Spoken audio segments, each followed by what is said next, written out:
Bismillahirrahmanirrahim. Assalamualaikum warahmatullahi wabarakatuh.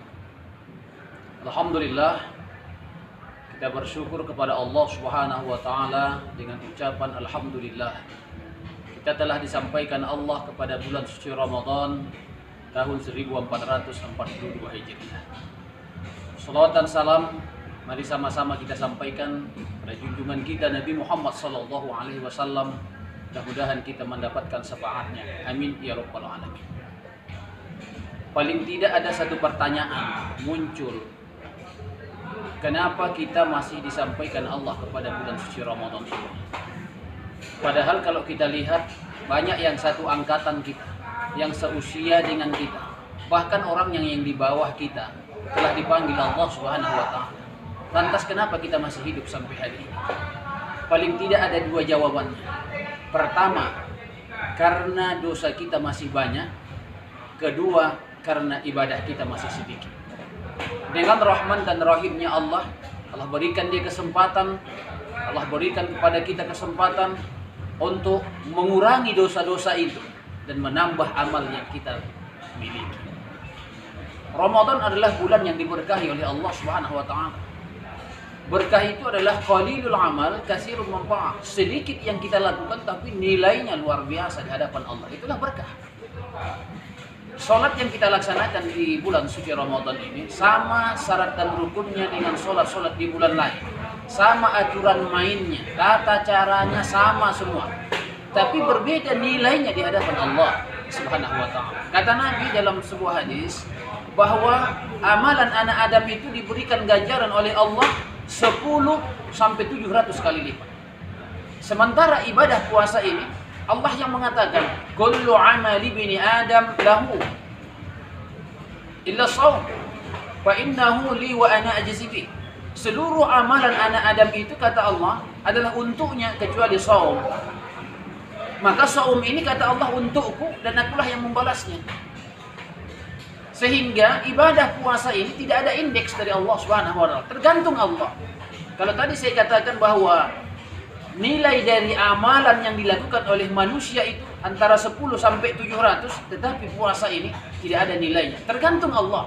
Bisa lebih dari 700, bisa berapa saja, tergantung Allah Subhanahu wa taala. Dan itulah yang membuat kita berterima kasih kepada Allah. Allah sampaikan umur kita kepada bulan suci Ramadan. Tetapi pertanyaannya mungkin, apakah waktu yang 1 bulan ini mampu melebur dosa-dosa yang kita lakukan yang begitu banyak itu? Apakah 1 bulan ini mampu menambah pundi-pundi amal kita yang tadi saya katakan masih sedikit itu? Jawabannya iya, karena ada keberkahan di bulan suci Ramadan. Rasulullah SAW bukan saja di bulan Ramadan, tapi sepanjang hidupnya selalu ada keberkahan Allah Subhanahu wa taala. Mari kita lihat kehidupan Rasul. Beliau makannya setelah lapar. Belum lagi kenyang sudah berhenti. Tapi karena yang dimakan beliau itu diberkahi oleh Allah, fisiknya sehat, jasmaninya kuat, aktivitas ibadahnya banyak, dakwahnya jalan terus. Padahal makannya sedikit. Kenapa? Karena ada keberkahan dari Allah Subhanahu wa taala. Ini yang mau kita raih. Dan alhamdulillah kita merasakan itu di bulan suci Ramadan ini.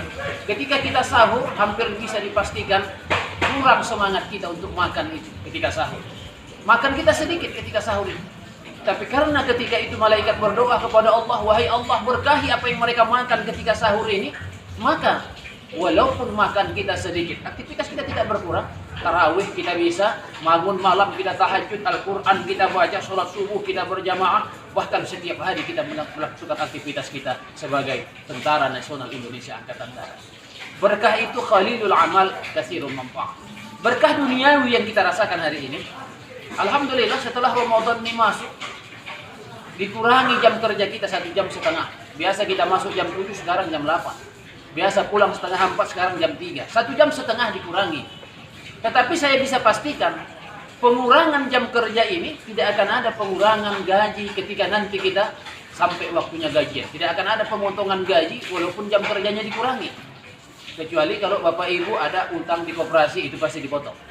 Oleh karena itu Bapak Ibu yang kami hormati, inilah keberkahan Ramadan. Tadi saya katakan, Nabi makannya sedikit, tapi ibadahnya banyak. Beda dengan kita hari ini. Pola makan hari ini ketika kita diundang orang ada perubahan dari zaman dulu dengan hari ini. Kalau dulu makan dihidang, hari ini makan terhidang. Prasmanan.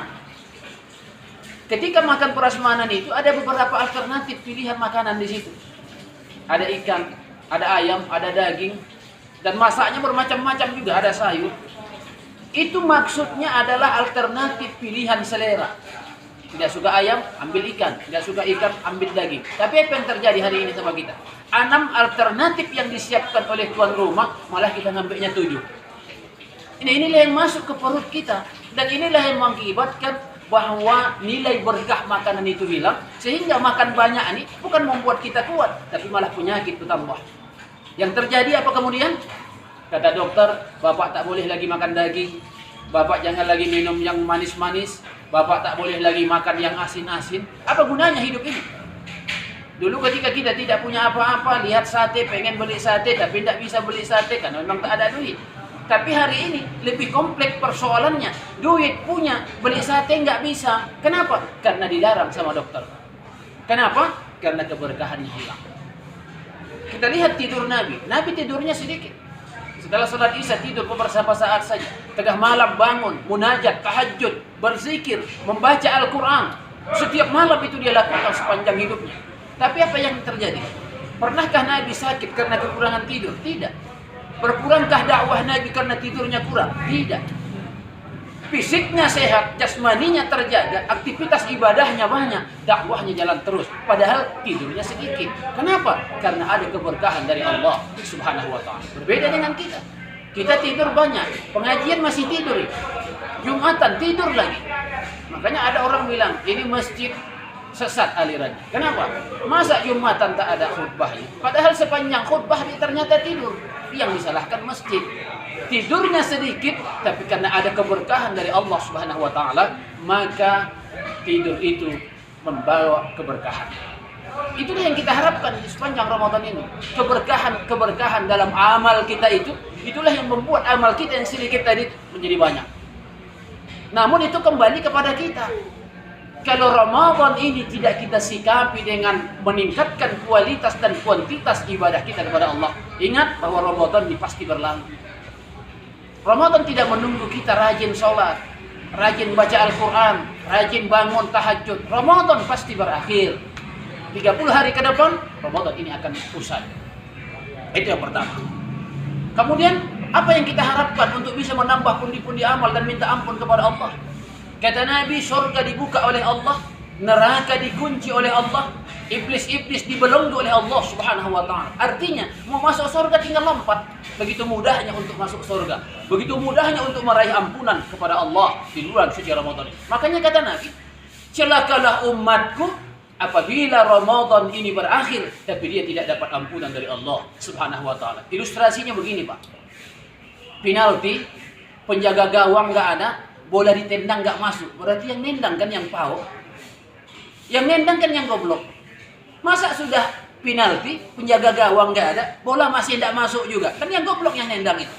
Kira-kira itulah ilustrasinya. Hari ini kita berada di bulan yang sangat-sangat mudah untuk mendapatkan ampunan Allah Subhanahu wa Ta'ala. Bapak Ibu yang kami hormati. Kemudian, di akhir Ramadan ini, ada satu malam yang disiapkan oleh Allah, namanya Lailatul Qadar. Itu disiapkan Allah untuk mereka yang istiqamah dari mulai awal Ramadan sampai akhir Ramadan. Istiqamah tarawihnya, istiqamah baca Al-Qur'annya, istiqamah tahajudnya. Untuk mereka inilah Allah siapkan Lailatul Qadar itu. Makanya Lailatul Qadar itu dibikin di akhir. Kenapa? Untuk menyemangati orang-orang yang istiqamah nih supaya berlanjut melakukan satu amalan-amalan itu sampai Ramadan ini berakhir. Saya tidak bisa bayangkan Bapak Ibu. Ketika Lailatul Qadar ini dibikin Allah di awal, mungkin awal-awal masjid sudah tutup. Apa fenomena yang kita lihat hari ini di tengah-tengah masyarakat? Lailatul Qadar dibikin Allah di akhir pun masih saja orang di awal-awal saja ramenya datang ke masjid. Kalau awal-awal Ramadan luar biasa. Bahkan ada masjid-masjid itu bikin tenda di luar, mengantisipasi membanjirnya jamaah yang hadir. Alhamdulillah, bertahan hanya 1 minggu. Minggu muka, minggu depan, tendanya sudah dibuka. Kenapa? Jamaah sudah tidak ada lagi. Padahal Lailatul Qadar itu adanya di akhir. Seolah-olah begini, kalau dalam dunia kita sehari-hari, trofi itu disiapkan untuk orang-orang yang ikut di babak final. Dan itu tidak bisa kita intip-intip, Pak. Kalau saya nanti pas akhir-akhir Ramadan saja rajin ibadah untuk dapat Lailatul Qadar, tidak dapat itu, Pak. Lailatul Qadar itu disiapkan Allah untuk mereka-mereka yang dari awal Ramadan sampai akhir Ramadan mereka istiqomah. Itulah untuk mengimbangi pahala amal kita yang tadi sedikit itu. Ketika kita dapatkan Lailatul Qadar itu, maka amalan-amal kita itu akan bertambah di hadapan Allah Subhanahu wa taala. Oleh karena itu, mari kita maknai kasih sayang yang Allah berikan kepada kita. Kita disampaikan Allah kepada bulan suci Ramadan ini, mari kita maknai. Tambah amalmu, kurangi dosa. Ramadan berakhir, kau diampuni oleh Allah, akhirnya kau masuk ke dalam surga. Mudah-mudahan bermanfaat. Akhirul kalam. Assalamualaikum warahmatullahi wabarakatuh.